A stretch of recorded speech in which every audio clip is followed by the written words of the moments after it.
It's a remarkable piece of footage. If it's a hoax, it's very well done. If it's not, then I would say it's probably revolutionary. It's a fake, in my opinion. If you continue to ask questions that are out of bounds, I won't hesitate to terminate this interview.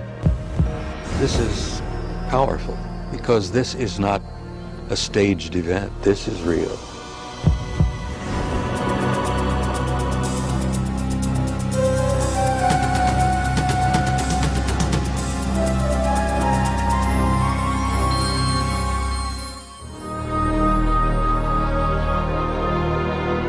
Interest in UFOs and Area 51 is at an all-time high. Last year, a highly rated TV special and best-selling home video purported to show an actual autopsy of an alien being from the famous Roswell, New Mexico crash of 1947. Many people and even some experts believed that autopsy footage was genuine. If that was indeed the body of an alien being from another world, could the footage in this program be the world's first hard visual evidence of an actual living and breathing alien being? An alien being communicating in an interview with a highly covert arm of the U.S. government? If the footage we're about to show you is genuine, then this could very well be the most important video in the history of mankind, proving once and for all that we are not alone.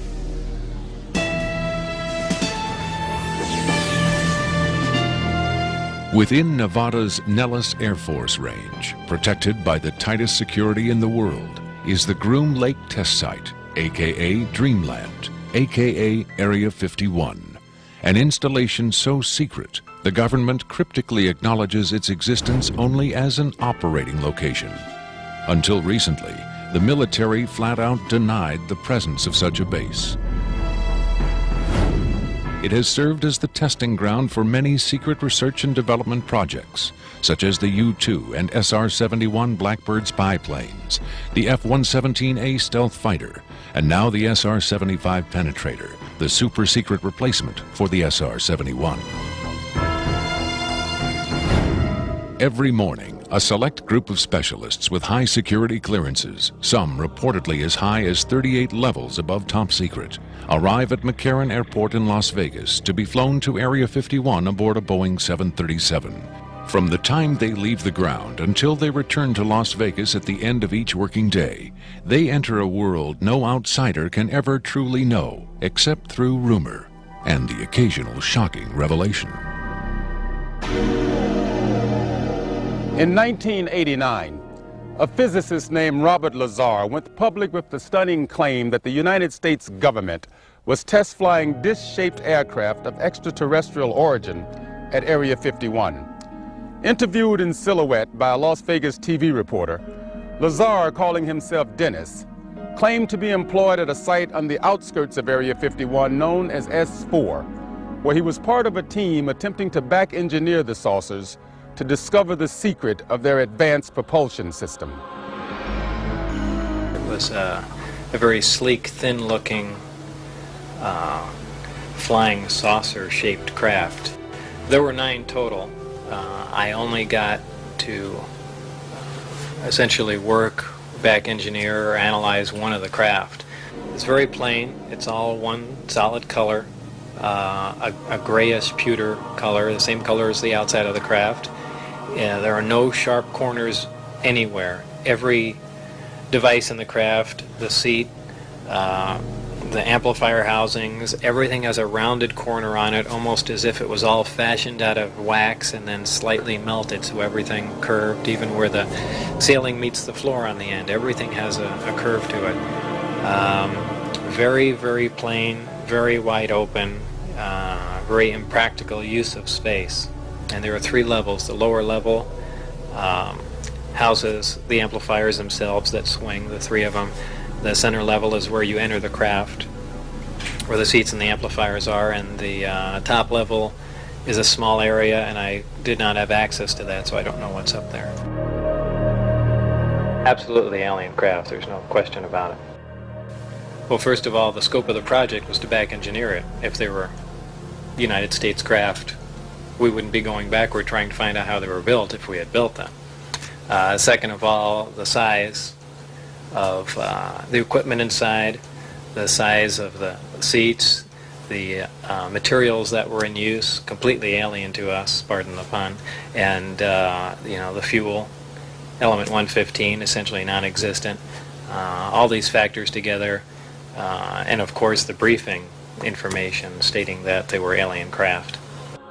Along with Robert Lazar, rocket scientist David Adair is one of the few individuals who will go on record concerning his personal experiences with alien technology at Area 51. Was not of our origin. They shouldn't have let me see that. And then in the results of it, they locked me in a room. And the reason they locked me up in a room was because I wouldn't tell them any more about how the engine would function, and they started getting a little bit more perturbed about that. A former consultant to NASA and top aerospace companies, Adair claims that in 1971 he was brought in to study the engine of a downed flying saucer. What I was looking at was a technological marvel of its time, and it was a magnificent thing to see sitting there, and the whole situation just started really getting me more angry than anything, because the fact that they could sit on such a hunk of technology and not tell us about it. Here we are using liquid fuel engines and rockets at NASA, and here they got an engine that's probably, in theory that we know of, could be a speed of light, an engine capable of speed of light or even faster. Ufologist and lecturer Sean David Morton has appeared on Sightings, Strange Universe, and Hard Copy. He offers his own perspective on Lazar's stunning claim and the super-secret Area 51. Area 51 is approximately 135 miles north of Las Vegas. It sits in a box that's at the western middle corner of the Nellis test site. It was originally called the Groom Lake Facility, and Area 51 actually gets its name from a bombing classification. There's Area 49, 50, 51, 52, et cetera, et cetera. So one of the things that Robert Lazar told us was that if we simply went out to a black mailbox at 6:30 p.m. on Wednesday nights, that we would actually see flying saucers, that these objects would test, and that this was the military testing time between 6:30 and 9:30, and then early in the morning between about 3 a.m. and about 6 a.m. Vigorous efforts have been made by employees of the government and others to debunk Lazar's claims and discredit him personally. Nevertheless, Area 51 has become the center of a raging controversy, whether in fact certain clandestine agencies of the U.S. government are in secret contact with alien beings. Project Sigma was supposedly a deal between the United States government and various extraterrestrials that after the Roswell crash of 1947, that an organization called Majestic 12 was formed, and then in 1953, President Eisenhower was then brought in on this. Well, there was a negotiation going back and forth between the United States military, the government, and the extraterrestrials. Apparently, we had a number of things that the extraterrestrials wanted. Number one, the military needed hardware. We wanted technology, we wanted weapons technology, propulsion technology, metallurgy technology, and in exchange for this, the ETs were willing to trade us their hardware for our software, and software namely being us. What they primarily wanted was genetic material, and in exchange for that, they were willing to give us certain technological advances, like a number of flying saucers. It is out of Area 51 that the tape we are about to show you was supposedly smuggled. On Friday, July 26, 1996, the offices of Rocket Pictures, a producer-distributor of motion pictures and television programs, received a phone call. A male voice, identifying himself only as Victor, claimed to be in possession of a videotaped interview with an extraterrestrial being. Tom Coleman, president of Rocket Pictures, was intrigued enough to take the call. I, of course, thought this was some hoax. In fact, I thought it might have even been my brother at one point. But as we spoke, this was someone who seemed to be very serious. We went back and forth on this, and I basically decided that, you know, this is a little bit too weird for me. Thank you and goodbye. As I hung up, I had a very strange feeling that maybe, just maybe, there was something here. He said he had a tape of a space alien, an ET, that was being held in a military installation in Nevada.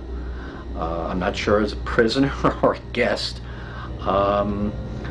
And he had this on tape. As we've already heard from Sean Morton and others, this is not the first time allegations have surfaced that the U.S. government is playing host to extraterrestrial biological entities, or EBEs. The first and most famous alleged contact was the Roswell flying saucer crash of 1947. This is the incident from which the alien autopsy footage supposedly originated. But there have been persistent rumors that not all of the aliens retrieved from the Roswell crash were dead. The final fate of the survivors, if any, is unknown. 2 years later, however, in 1949, another alien is reported to have survived a saucer crash, and this being, known as EBE-1, was taken into custody and kept at a safe house. EBE-1 supposedly suffered from chronic health problems, which the doctors of the time were helpless to treat. According to a controversial, possibly fraudulent briefing document dating from the Jimmy Carter administration, EBE-1 was interviewed by means of pictographs, from which it was learned that he came from the Zeta Reticuli star system. Can we eliminate one or more of these categories from discussion? The laborious process of developing a set of symbols that could be used and understood by both human and alien amounted to the creation of a new language. If such an effort was made, it represents the greatest achievement in linguistics since the deciphering of the Rosetta Stone.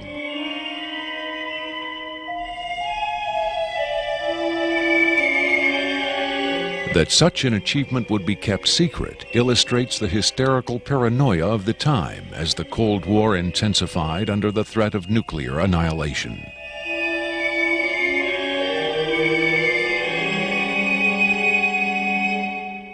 The so-called Carter Aquarius briefing document states that EBE-1 died of unknown causes on June 18, 1952.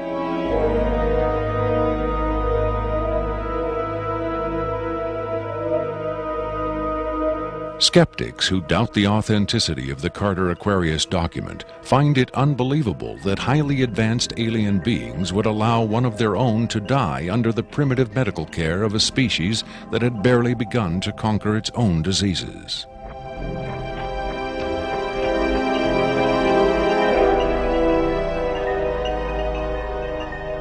But as we will hear, there are those who claim that to the aliens, death is not a final end to be feared, but a mere transition. It was in the late 40s and early 50s that the U.S. government's policy toward UFOs was formulated.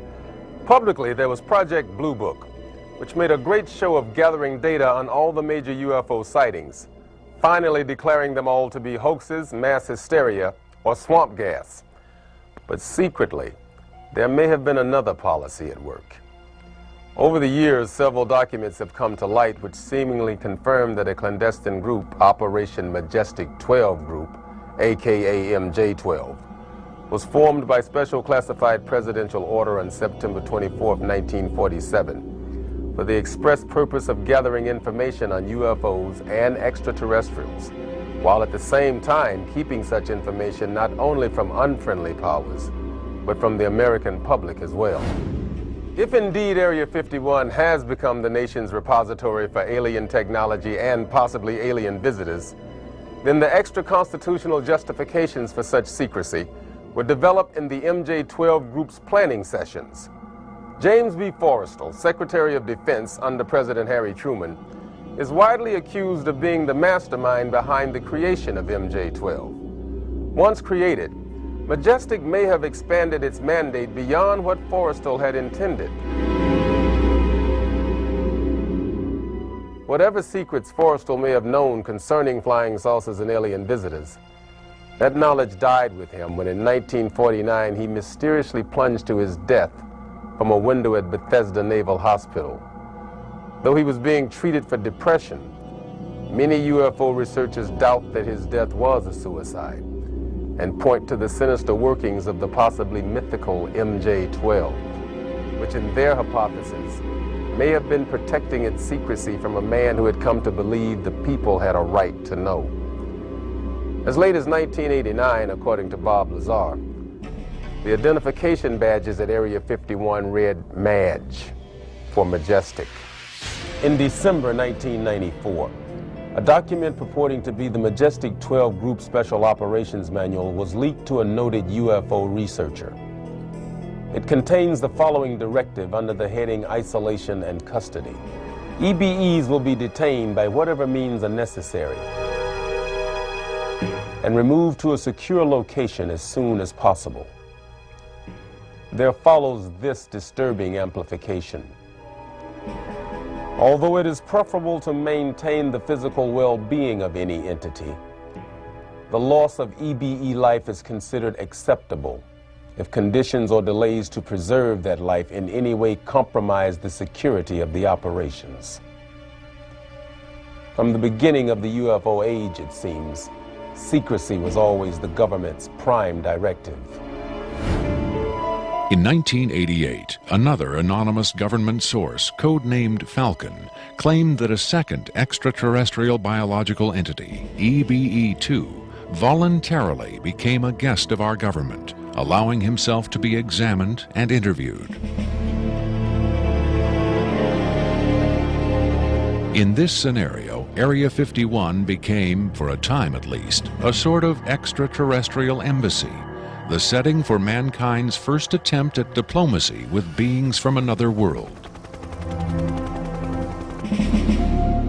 Different sources disagree as to how communication was established.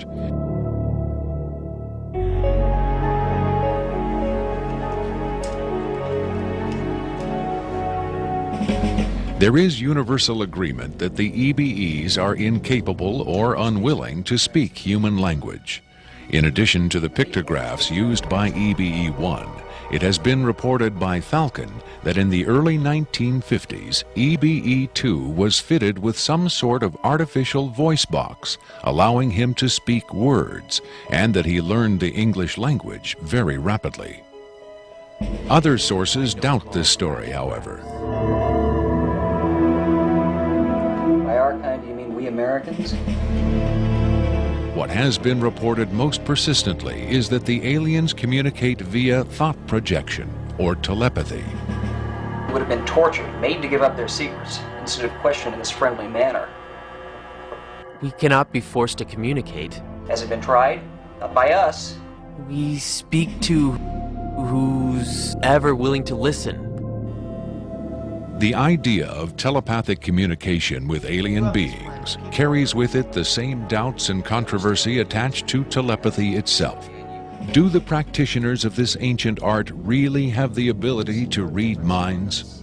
Or are they crafty charlatans who simply tell the listener what he or she wants to hear? If the cynics are right, then the self-proclaimed telepaths recruited by the government in the 1950s were playing an astoundingly daring hoax by claiming to speak for the mute visitors from the stars. Defenders of telepathy call this notion preposterous and point to the long history of government-funded research into mind reading as proof that their science has merit. In the last 4 decades, there have been persistent, often contradictory rumors and even eyewitness accounts of other alien visitors meeting secretly with military or government officials. But what about today? The Tester Corporation has recently come out with a model kit of Gray, the extraterrestrial life form, and a scale model of the so-called sport model, the UFO Bob Lazar says he studied at Area 51. This UFO kit has quickly become one of the most successful model kits in the history of the company. If the military is, in fact, conducting tests of extraterrestrial spacecraft at Area 51, then where are the alien creators of these craft? In his first TV appearance under the pseudonym Dennis, Bob Lazar was asked if there are living aliens at Area 51. Clearly nervous, he evaded the question by saying, quote, "I really want to steer away from that right now," unquote. In subsequent interviews, however, he admitted catching a glimpse of two scientists talking to a strange short figure with long arms. He also reported seeing several documents that seemed to contain first-hand information on alien civilizations. Lazar is skeptical of a claim made by Falcon that a group of EBEs have been given complete control of a separate base within Dreamland. But he does admit having read a report of a tragic misunderstanding between military personnel and alien beings in the late 70s. Lazar states that it had to do with bullets the MPs were carrying, and that the bullets might explode, possibly due to a field the aliens had generated in that area. This encounter supposedly resulted in the deaths of all the humans involved by head wounds. But if there was ever a large-scale alien presence at Area 51, Lazar saw no evidence of it doing his work at S4 in the late 80s. Is it possible that the deadly misunderstanding of 10 years earlier brought human-alien cooperation to an end? In his September 21, 1987 speech to the UN General Assembly, President Reagan himself did little to dispel the notion that this deadly misunderstanding brought human-alien cooperation to an end. In our obsession with antagonisms of the moment, we often forget how much unites all the members of humanity. Perhaps we need some outside universal threat to make us recognize this common bound. I occasionally think how quickly our differences worldwide would vanish if we were facing an alien threat from outside this world. Are the inconsistencies between various tales coming out of Area 51 evidence that these stories are lies? Or are the discrepancies the result of an intentional campaign of disinformation designed to discredit any elements of truth that may be reaching the public? If so, how does Victor fit into the jigsaw puzzle of questionable witnesses to the alien presence at Area 51? Is he a hoaxer, a government dupe, or a frightened whistleblower with the hard evidence to back up his story? I made it very clear to Victor that his credibility was the entire issue here, and that everybody's going to think this is a hoax, and that how are they going to possibly verify this? What he said was, you can do anything you want in terms of verified, any type of due diligence. He will answer whatever questions put forward. We could do whatever type of checking. We could bring in experts. We could have the tape tested. We could, in fact, he encouraged all of these aspects. He just did not want his face and his real name revealed. At Coleman's insistence, Victor agreed reluctantly to appear on camera, but only in disguise, in shadow, and with his voice electronically altered. The questions were agreed upon in advance, but during the actual interview, the discussion occasionally deviated from Victor's approved questions. What is your occupation at Area 51? I won't answer that. I have had reason to be present at Area 51, but I'm not going to clarify whether or not I was there as an employee. Are you saying you were there as a visitor? I'm not going to specify why or in what capacity I was there, only that I was there. Can you tell us how many times you were there? When I agreed to this, my fundamental ground rule was that I would not be asked to divulge personal data that might help pinpoint my identity. If you continue to ask questions that are out of bounds, I won't hesitate to terminate this interview. Are you saying that the number of times you were present at Area 51 is enough to pinpoint your identity? Any specifics will narrow the field of suspects. Of course, I could lie. Let's say I've been there 47 times, or anyway more than once. Let's turn to the tape itself. The copy you've supplied is not the original tape. No. Was the original at Area 51 when you copied it? That's out of bounds. Is it fair to assume that the copying of tapes at Area 51 is heavily restricted? You can assume anything you like. I would say that's a fair assumption. That's obvious. I will say that this tape was copied under special circumstances. Otherwise, copying it would have been impossible. Can you be more specific? More specific? Okay, I'm sure they've figured this much out already. Recently, there was a wholesale transfer of video documentation from analog tape to digital disc storage. In a couple of instances, this allowed data to leak from a highest security system to a less high security system. Even so, this particular tape was the only... I think that's about all I'll say about that. Was there something about this particular clip that made it more accessible to be copied? Not necessarily, no. Was there something about the content that caused them to file it differently or give it special handling? This interview was terminated. The interview resumed only after a discussion of the ground rules. Have you personally seen the alien being that appears in the tape? Yes, I have, but I stress I was not necessarily present at the interview session that appears on the tape. I'm not going to be specific. I may have encountered the being at another time. What can you tell us about the alien interview we're about to see? This one is rather recent, very late in the series. The interview process has been ongoing since the being arrived, which was in 1989. Approximately twice a month, they sit it down for a session that generally lasts from 3 to 5 hours. If they try to go longer than that, or if they schedule the sessions more frequently, the being becomes unresponsive. There's a fair amount of infighting among the scientists from different disciplines to get their questions asked. What has the alien revealed? Various minor technical details of the saucers. The physicists and engineers are frankly frustrated. They feel the being is withholding information. Possibly concepts are getting lost because all the information has to come through a telepath. But also it may be that the bulk of their scientific knowledge is just too advanced to be translated into our primitive conceptual framework. It's analogous to if a human scientist were to try to translate quantum mechanics into the grunts and screeches of a chimpanzee. That's not a very flattering comparison. Frankly, there's a high attrition rate for scientists in the program. You'd think they'd be energized by the challenge, but a lot of them take the ego deflation very hard when they find out not only how much they don't know, but how much they aren't even capable of understanding. What else has the alien communicated? Oddly enough, the being seems to have a much easier time communicating spiritual concepts.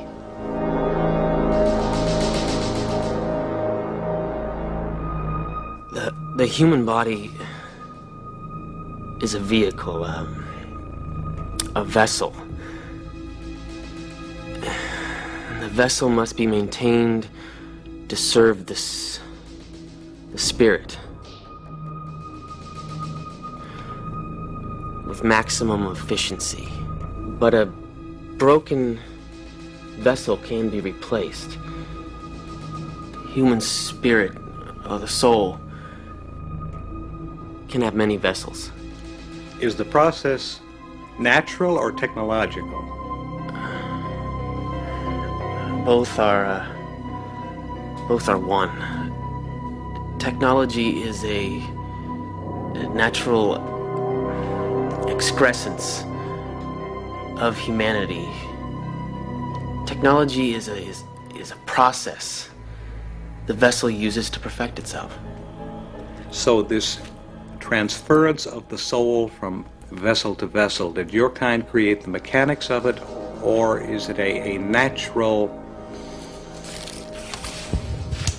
Did it predate the intellectual creation? Before understanding must come acceptance. And it's not technological. Well, I think what he's trying to say is that the question is meaningless. The soul can travel from vessel to vessel. Reincarnation, transfiguration, whatever. It's real. What I'm getting at is, does he know how it's done? Victor uses the term vessels to refer to the alien's conception of the body as a disposable vehicle for the soul. The UFO cult known as Heaven's Gate used the term containers in a similar context. The mass suicide of the Heaven's Gate cultists illustrates the dark side of accepting such ideas at face value. Doe, the Heaven's Gate cult leader, preach that humans can pass from container to container. The mysterious Victor, on the other hand, harbors no such belief. In his interview, recorded months before the Rancho Santa Fe tragedy, Victor made his attachment to his own earthly vessel abundantly clear. And let me just state here publicly, to head off any clever ideas anyone might be having, I have never been, am not now, and never will be suicidal. But how would the public know if something happened to you, since we don't know who you are? I'm taking care of that, trust me. If something happens to me, if I die, people will know who I am. Do you think it's a reassuring sign that these aliens can communicate with us on a spiritual plane? It would be nice to think so, but I'm not sure if it's really such an achievement considering the mismatch between our intellects. I mean, you're not going to have much luck making your dog understand calculus. But if you pet him on the head and say, "Good dog," aren't you communicating spiritually? And doesn't the animal control officer say, "Good dog," when he comes to put some poor stray to sleep? Doesn't the vet try to reassure the animal just before he spays it? When you're dealing with beings whose intellect is so far beyond your own, I don't think it's safe to assume they have your best interests at heart. What about the content of the tape segment you brought? As I said, this is late in the series. In fact, it's quite close to the end. Because of his unwillingness to reveal his own identity, Victor's story stands or falls on the credibility of the tape he supplied. Here, exclusively for the first time anywhere, is the uncut, uninterrupted alien interview tape, shown in its entirety in real time.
You removed the soundtrack from the tape before you turned it over to this program.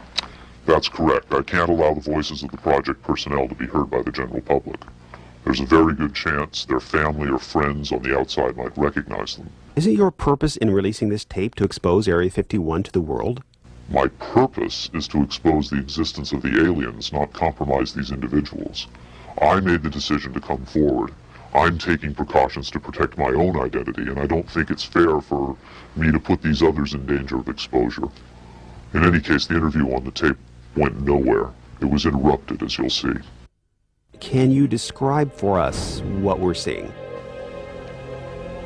All right, we're looking at the interview suite at S4. It's kept dark for the comfort of the aliens. The figure who is just barely visible in the left foreground is the telepath, and behind the camera is a raked seating area for observers. Although in this case, I believe the only other person present was a military aide. The alien is seated behind a glass partition in a biocontainment area, which is maintained at Biosafety Level 2, the lowest designation. That's primarily for the protection of the aliens, not us. The theory is that if they were going to infect us with an alien bug, it would have happened 50 years ago. In fact, all the indications are the aliens eliminated microbial and viral life from their own ecosystem long ago. They aren't susceptible to our diseases directly, but it has been shown that microbes can reproduce and form colonies within their respiratory systems, which tends to exacerbate the debilities they seem to suffer anyway in our environment. In fact, you can see here the alien is beginning to flag. The interview was not going well. The telepath was trying to clarify some points from a previous interview, but he wasn't receiving coherent responses. As you can see, the being is in real distress. At this point, the telepath is sending out a message to the medical staff. He's trying to communicate with the alien, but he's getting no response.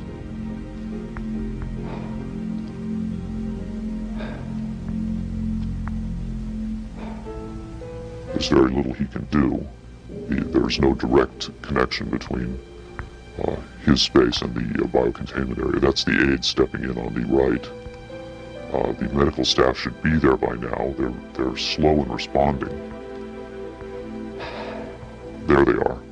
I have to say the medical personnel at S4 are less than first rate. They tend to be selected for their willingness to keep secrets rather than their medical competence. By the way, he's not shining that light into the eyes. It looks that way, but in fact he's checking for hemorrhaging around the eye sockets and in the nasal cavity. I'm sorry.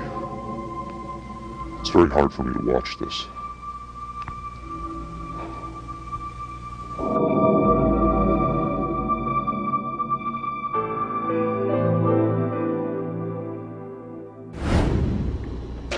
You're asking me if I think this is real?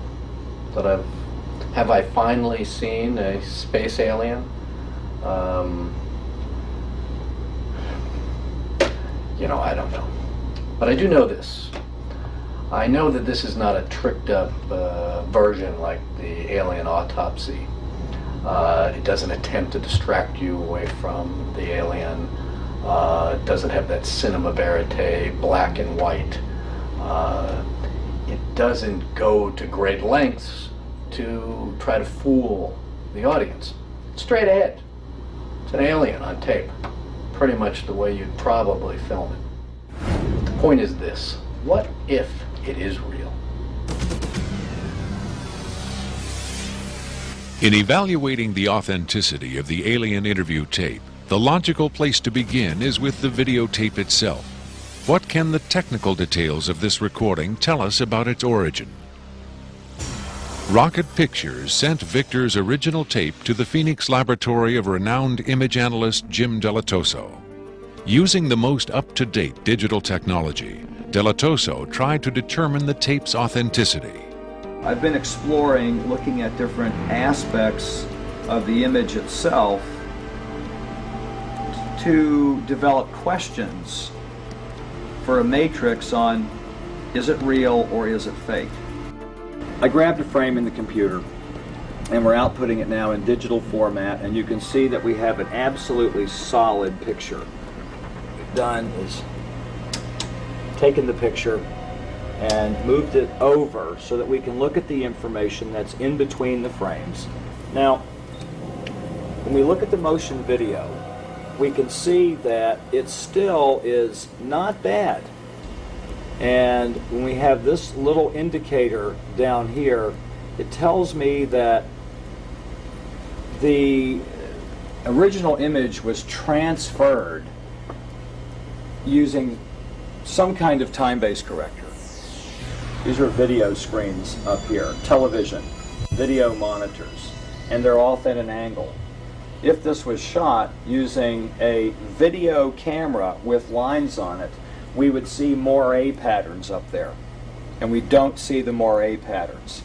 So there's a probability that this was shot originally on film, possibly a film stock like 7252 or 7247, depending on the lighting. The idea that these images may have originated on film is in direct contradiction to Victor's statement that the interview was shot on video. On closer inspection, Delatoso decided the images could indeed have been recorded by a video camera under certain specific conditions. In this case, I get the sense of it that this was originally created using either film, transferred telecine to beta, that then this is the third generation, or it was taped under very low light conditions with the video gain boosted probably 12 dB. Even the emotionless analysis of a computer cannot provide a definitive answer. Delatoso's efforts yield tantalizing hints, but in the end they only increase the mystery. One of the key things about this creature are its eyes. Like the other experts, video analyst Jim Delatoso was emotionally affected by what he saw. He took the tape very seriously and offered this personal opinion. If someone faked this, I don't like these people. I think it's a bad thing for people to do, because if extraterrestrials come here, it's an incredibly important thing to understand who they are and why are they coming here. If this is not faked, I think we've got a glimpse here of a sense of communication with someone who came from a long distance away. When asked his opinion of the alien interview, Adair was careful to answer only in terms of his own experiences. If you're referring to the film where it's aliens being interrogated at Area 51, I don't know. I've never seen a UFO in my life. I've never seen aliens pickled in a jar or anything like that. But I know I saw an engine that wasn't from our terrestrial technology. If you look at an engine like that, it came out of a craft. If it come out of a craft, then that craft has occupants. So it's very logical to assume then that those occupants could still be here and they could be interrogating them, or they could have downed another craft since 1971. Makeup artist John Criswell has provided special effects creatures for many Hollywood motion pictures and television shows, such as Spaced Invaders and Babylon 5. Hired by Rocket Pictures to create the aliens for the recreation segments of this program, Criswell was very interested to finally see the real thing. By Hollywood standards, I would say it's a pretty decent puppet. Well, to be honest with you, I would love to buy this being real, but it's probably a hoax. Well, I think this is a really cool design, and it's a great concept, but I think I could have done better. Whoever did this, I mean, they could have a job in Hollywood in a minute, no problem. This one has a much creepier quality than the alien autopsy tape, I think. That one I definitely didn't buy just because of the way it laid on the table. There was a couple of things. This actually, whoever did this was, or if someone did this, they were very clever because it it hides a lot of stuff. So that's what makes me kind of disbelieve it a little bit. But, you know, who knows? Criswell thought the alien exhibited movements that would be difficult to fake. There are moments when this looks very real, and I don't know how they did certain little things about this. So right when I would say that it's definitely a puppet, he moves a certain way, or he'll lift up in the frame and all that, and all these little things are important to the, you know, to the character of him. Academy Award winner Rick Baker is one of Hollywood's reigning masters of makeup effects. He transformed Eddie Murphy into a 300-pound man for The Nutty Professor and has created monsters for countless films, including An American Werewolf in London and the UFO-related Men in Black. Baker dismissed the tape as a fake. Yeah, this doesn't fool me. I don't buy this. I think this is a puppet, and you've got a table in the foreground that's hiding the rest of its body. You've got some kind of, whatever that instrument is in the foreground, it's also lit very mysteriously. I think if you were going to record this alien, you would want to see it, and you wouldn't want to hide it behind a table, and you would light it in a way that would show up much more than this. And this particular movement, this head-jerking movement here especially, looks very puppety to me. It looks a little overdone and very much like a guy with his hand inside this thing maneuvering it. I guess he's supposed to be ill here. Is that what's going on? It just looks like they went to a great deal of effort to hide as much of the anatomy other than the head on this puppet, and I just don't buy it. I would be willing to stake my reputation on the fact that I think this is a hoax. It's very interesting to see, though. In Baker's opinion, there was no controversy at all. It's a fake, in my opinion. We could build better. We have built better. UFO expert Robert Dean, on the other hand, had no doubt whatsoever that the tape was authentic. This is powerful because this is not a staged event. This is real. In the 1960s, Robert O. Dean served as an Army intelligence analyst at NATO headquarters in Europe, where he claims to have seen first-hand evidence of alien beings and their artifacts. Retired from the Army, he is now a highly regarded UFO researcher and analyst. Dean was asked to view the tape and offer his expert opinion. Treating him like a piece of livestock, wiping his lips. Calling on his own first-hand experience for comparison, Robert Dean was stunned and moved by what he saw. That breaks my heart.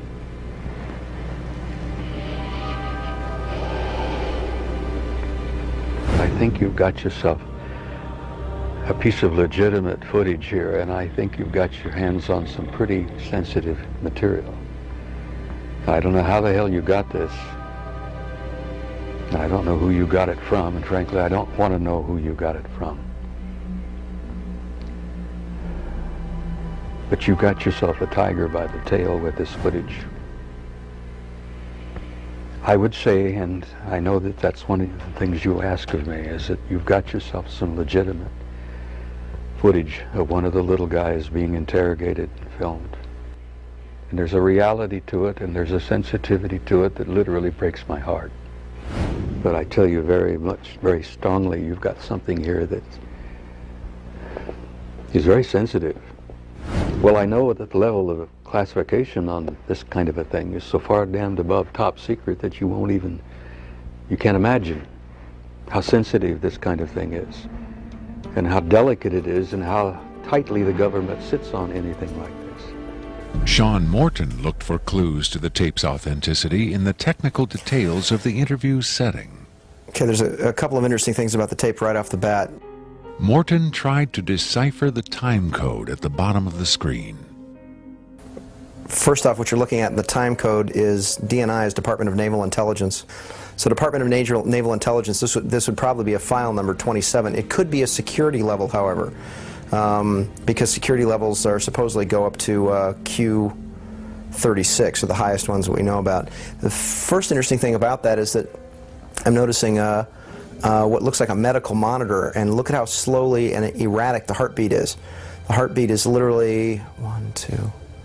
It's very, very erratic, and it looks as though the heartbeat being as erratic as it is only about, from counting that, it looks like it's about 30 a minute or so. Morton suggested an alternate explanation for the video's dim lighting. One of the unusual things about most of these particular race of aliens is they are very, very sensitive to light. So a lot of these interviews are conducted in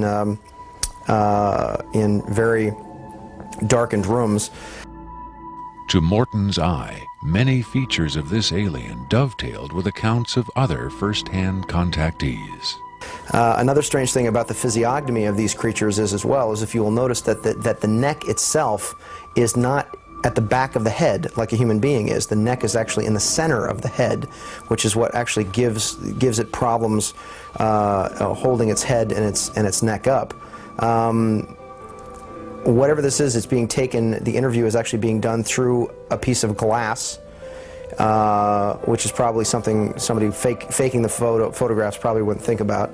Right there we see that the creature appears to be choking.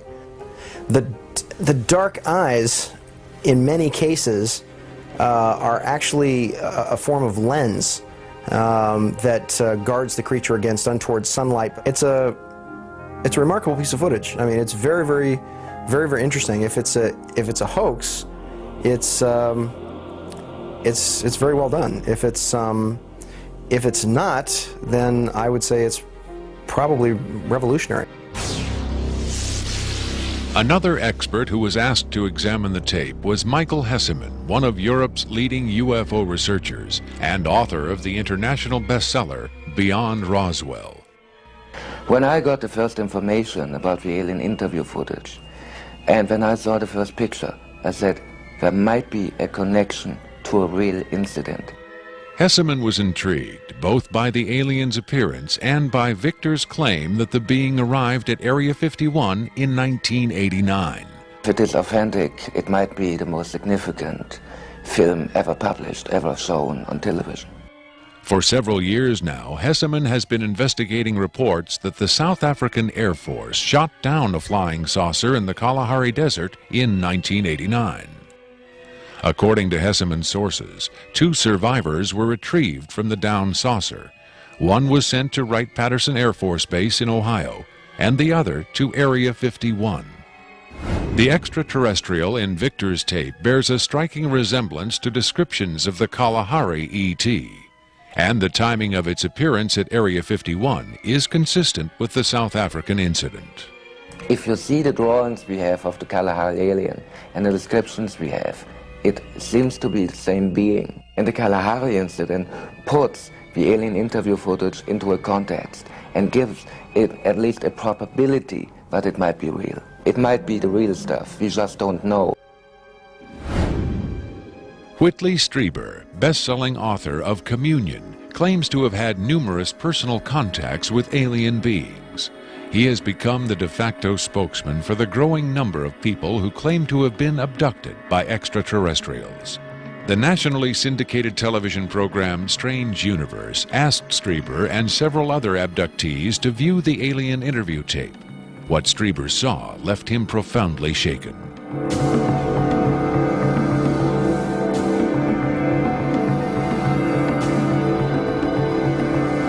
Strieber would not agree to be interviewed on camera for this program, but on Strange Universe, he had this to say.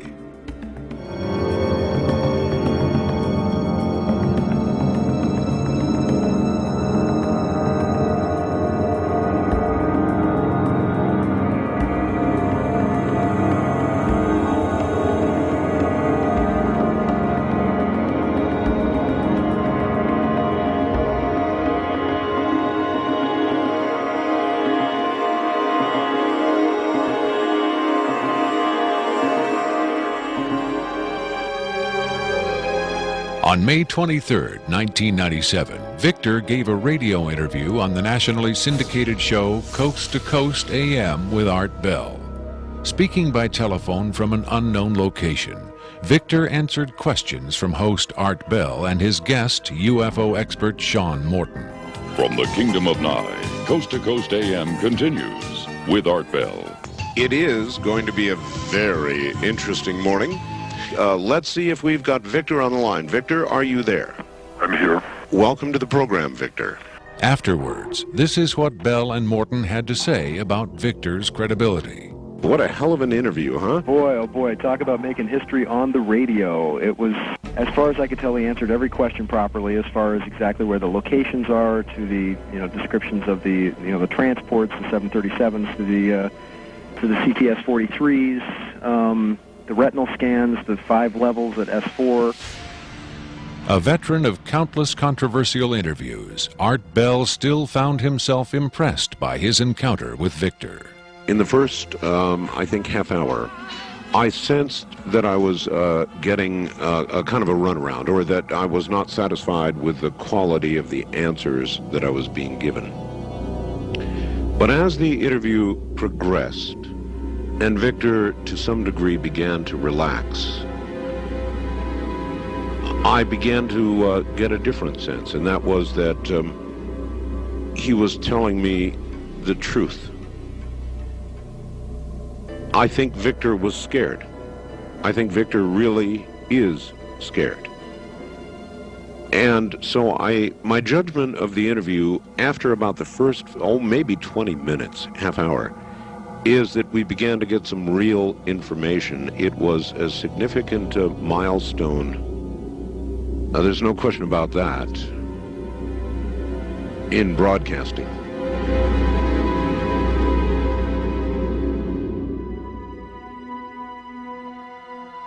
If the government has really been in contact with superior aliens, wouldn't we see some evidence of it? For instance, amazing new scientific discoveries. Limitless free energy? A cure for cancer? We might if the government's motive were the betterment of mankind. The government's motive is control. And just as much as they crave control, they fear loss of control. Knowledge is power, but power does not necessarily confer competence. The people at the top of this program are intellectually very average. They're not capable of making proper use of what's been handed to them, but they have no intention of letting anyone else ever get a chance to solve the puzzle. And let's not forget there's also the real possibility that the government is being manipulated by the extraterrestrials for their own purposes. You could have released this tape to the news media, but you insisted on being paid for it. Doesn't that cast doubt on your own motives? Yes, and I was aware of that going in, but that's a cross I'm prepared to bear. I find it disgusting that the most important event in human history is being kept secret simply because certain unimaginative officials have the power to do so. But at the same time, I do see the irony in my own actions. All I can say is, had I had the choice, I would not have insisted on profiting from this revelation. But since by lifting this veil, I've endangered not only my career, but possibly my life, I felt the need for some small measure of monetary freedom to deal with any eventualities. And let me say, I could have demanded significantly more money than I did if I had been willing to compromise my anonymity. There have been other whistleblowers who jumped at the chance to become celebrities, which I think casts even more doubt on their motives than some people may be casting on mine. Do you believe your life is in danger as a result of making this tape public? I would hope not. I would like to think my government is a little more civilized than that, but at the same time I don't intend to give them the chance to prove me wrong. At any rate, to a certain extent, I'm counting on being disbelieved. Obviously, they would like me to be perceived as a hoaxer. If something were to happen to me, if I should die suddenly in a freak accident, it would obviously lend credence to my story, and I assume they understand that and will act or not act accordingly. Why should anyone believe this tape is authentic? Use your own judgment. That's all any of us can do. There's been so much secrecy and disinformation over the last 50 years that it's become impossible to prove anything in the face of official denial. Of course, the flip side is nobody really believes anything the government says. Robert Dean heads a growing movement lobbying Congress to release former NASA intelligence and military officials from their security oaths so they can talk openly about U.S. involvement with UFOs and aliens. As early as '49, your government knew we were dealing with extraterrestrial intelligence. And then it sort of blew up more and more. Every year there were more discoveries, more conclusions, more contacts.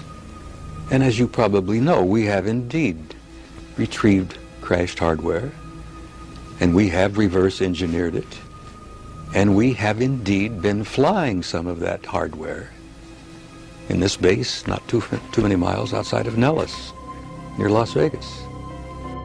Dean believes the time has come for the government to tell the people what it knows.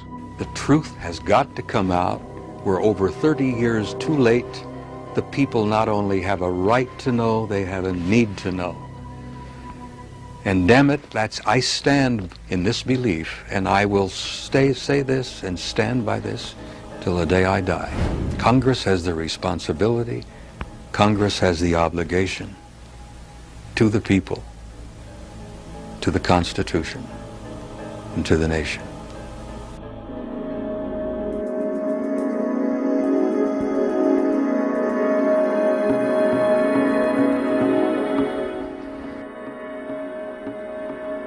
Did this alien die? I can't answer that with certainty. I do know the interviews came to an end. Whether the being died or was retired, and I don't mean that in the spy thriller sense of having it killed, I mean retired from the interview process. I just don't know. I'm fairly certain it didn't go home, at least not in the physical sense. But these beings, they don't seem to be very concerned about dying or avoiding death. Why do you think that is?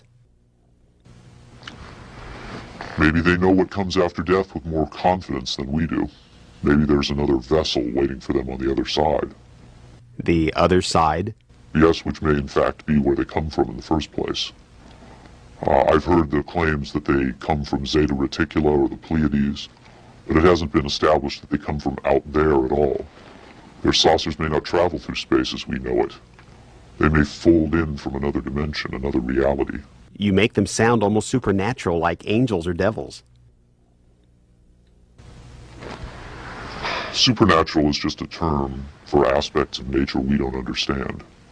For many people, they certainly do serve the functions of both angels and devils, forces we can't comprehend. Have you had enough of me? I think I've earned my money.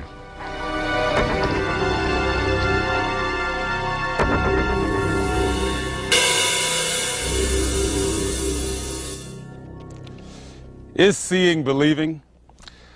Can the images on this little tape really be what Victor claims? To even take the question seriously requires a belief in the possibility of wonder, a willingness to accept an almost unimaginable truth.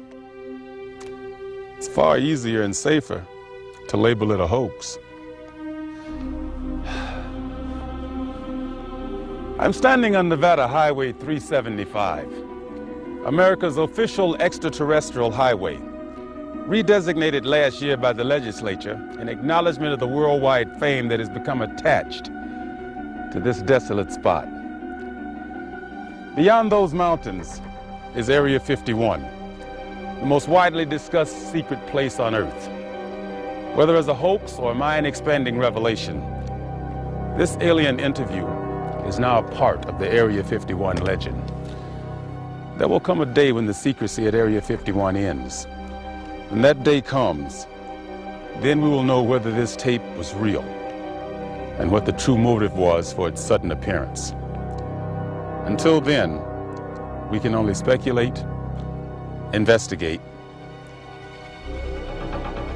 and hope.